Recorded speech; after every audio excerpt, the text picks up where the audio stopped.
దేశానికి రాహుల్ గాంధీని ప్రధానమంత్రిగా, ఆంధ్రప్రదేశ్కు వైఎస్ షర్మిల రెడ్డిని ముఖ్యమంత్రిగా చేయడమే కాంగ్రెస్ పార్టీ శ్రేణుల లక్ష్యమని, ఆ దిశగా కార్యాచరణ చేస్తున్నామని తూర్పుగోదావరి జిల్లా కాంగ్రెస్ పార్టీ అధ్యక్షులు బోడా వెంకట్ పేర్కొన్నారు. టీనగర్లోని రాజమండ్రి అర్బన్ కాంగ్రెస్ పార్టీ బాధ్యులు కొవ్వూరు శ్రీనివాసరావు కార్యాలయంలో ఏర్పాటు చేసిన కాంగ్రెస్ పార్టీ రాజమండ్రి అర్బన్ విస్తృత స్థాయి సమీక్షా సమావేశమైన ముఖ్య అతిథిగా పాల్గొన్నారు. వచ్చే రాజమండ్రి కార్పొరేషన్ ఎన్నికల్లో బలమైన అభ్యర్థులను నిలబెట్టి కాంగ్రెస్ పార్టీ పోటీ చేసేందుకు కృషి చేస్తుందన్నారు. పీసీసీ అధ్యక్షురాలు షర్మిలా రెడ్డి చేపట్టిన ఉపాధి హామీ పరిరక్షణ యాత్ర మార్చి నెలలో తూర్పుగోదావరి జిల్లాలో ఉంటుందని తెలిపారు. ఈ యాత్రను విజయవంతం చేసేందుకు జనసమీకరణ చేసి విజయవంతం చేసేందుకు పటిష్ట ఏర్పాట్లు చేస్తున్నట్లు వివరించారు. కాంగ్రెస్ పార్టీ రాజమహేంద్రవరం అర్బన్ బాధ్యుడిగా కొవ్వూరు శ్రీనివాసరావు, జిల్లా ప్రధాన కార్యదర్శిగా పట్నాల శ్రీనివాస్ను నియమించామని వారిని అభినందించారు.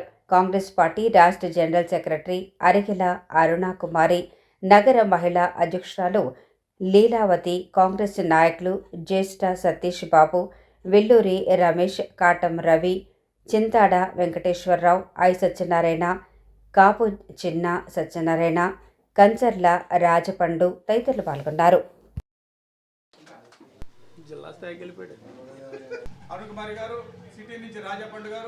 ఉపాధి హామీ పరిరక్షణ యాత్ర మా పీసీసీ అధ్యక్షురాలు వైఎస్ షర్మిలారెడ్డి గారు చేపట్టిన యాత్రకు సంబంధించి రాబోయే రోజుల్లో తూర్పుగోదావరి జిల్లాలో యాత్ర జరుగుతుంది కాబట్టి రాజమండ్రి అర్బన్ నియోజకవర్గ కాంగ్రెస్ పార్టీ శ్రేణులు అందరూ సంసిద్ధం అవ్వాలి. భారీ స్థాయిలో జన సమీకరణ చేయాలి. వారన్నింటికి కూడా వారి అభిప్రాయాలు తీసుకోవడానికి ఇవాళ ఈ కార్యక్రమం నిర్వహించడం జరిగింది. అదేవిధంగా ఆ కార్యక్రమం ఏదైతే యాత్ర ఉందో ఆ యాత్రకు సంబంధించి రాజమండ్రి అర్బన్ నియోజకవర్గ బాధ్యులుగా కొవ్వూరు శ్రీనివాస్ గారిని ఇవాళ నియమించడం, ఆయన పూర్తి బాధ్యత తీసుకుని రాజమండ్రి అర్బన్ అసెంబ్లీ నుంచి అధిక సంఖ్యలో జనాన్ని ఆ యాత్ర మీటింగ్కి తీసుకురావాల్సిందిగా కోరుతూ, మరొక ముఖ్య విషయం, తూర్పుగోదావరి జిల్లా కాంగ్రెస్ కమిటీ ప్రధాన కార్యదర్శి ఆర్గనైజేషన్ అడ్మిన్గా పట్నాల శ్రీనివాస్ గారిని ఇవాళ నియమించడం. ఏఐసిసి పిలుపు మేరకు, అలాగే మా పిసిసి అధ్యక్షురాలు షర్మిలా గారి పిలుపు మేరకు మేము ఉపాధి హామీ పథకాన్ని పునరుద్ధరించాలన్న ఉద్దేశంతో కాంగ్రెస్ పార్టీ కంకణం కట్టుకుని, అలాగే మా అధ్యక్షురాలు షర్మిలమ్మ గారు రాష్ట్ర వ్యాప్తంగా నిరసన కార్యక్రమాలు చేస్తూ ఉపాధి హామీ కూలీలతో మాట్లాడుతూ ఈ పథకాన్ని మళ్ళీ పునరుద్ధరించాలని ఒక ఉద్దేశంతో ప్రజల్లోకి రావటం జరుగుతుంది. అలాగే అనంతపురంలో ఈ యొక్క రచ్చబండ కార్యక్రమాలన్నీ చేసుకుంటూ రాష్ట్ర వ్యాప్తంగా ఆమె తిరగటం జరుగుతుంది. తొందరలో మన జిల్లా కూడా రాబోతున్నారు. మన తూర్పుగోదావరి జిల్లా కాంగ్రెస్ పార్టీ అధ్యక్షులు వెంకట్ గారి ఆధ్వర్యంలో, అలాగే ఈ జిల్లాలో కూడా తొందరలో ఆమె వచ్చి మా ఉపాధి హామీ కూలీలందరితో కూడా మాట్లాడి ఆ పథకాన్ని మళ్ళీ పునరుద్ధరించే దిశగా ఆమె కృషి చేస్తారు. ఆమె వెంటే మేమంతా నడుస్తామని చెప్పి తెలియజేస్తున్నాం.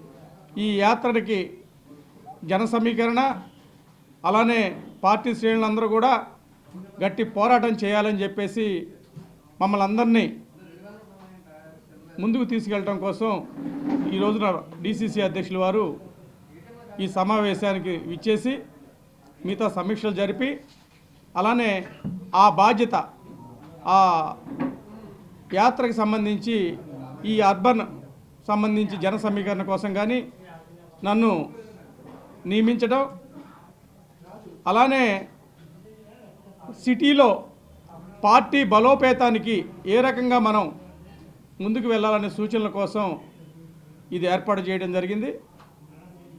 అలానే వారు అధ్యక్షులుగా నియమించబడి రెండో రోజు మన దగ్గరకు వచ్చి ఈ సమావేశాన్ని నిర్వహించి అందరినీ మోటివేట్ చేసి పార్టీని బలోపేతం చేయడానికి ఆయన చేసే కృషికి అభినందనీయం. సీనియర్ కాంగ్రెస్ నాయకులందరికీ కూడా మా హృదయపూర్వక అభినందనలు తెలుపుకుంటున్నాం. అలాగే ఎన్ని విభేదాలున్నా ఏమున్నా మేము అందరినీ కలుపుకుని పోతాం. ఎవరు ఎన్ని చేసినా కూడా ఈ కార్యక్రమాలు ఏం ఆగవు. జిల్లాకి కొత్త అధ్యక్షుడి కింద బోడా వెంకట గారిని నియమించడం పెద్దలు ఆశీర్వాదంతో జరిగింది. కానీ కొంతమంది రకరకాలుగా మాట్లాడుతున్నారు.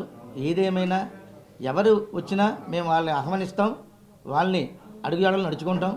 అదేవిధంగా అందరూ కలిసిమెలిసి ఉండాలని మేము కోరుకుంటున్నాం. ఆ విధంగానే మేము కార్యక్రమాన్ని కూడా కలిసిమెలిసి చేస్తామని కోరుకుంటున్నాం.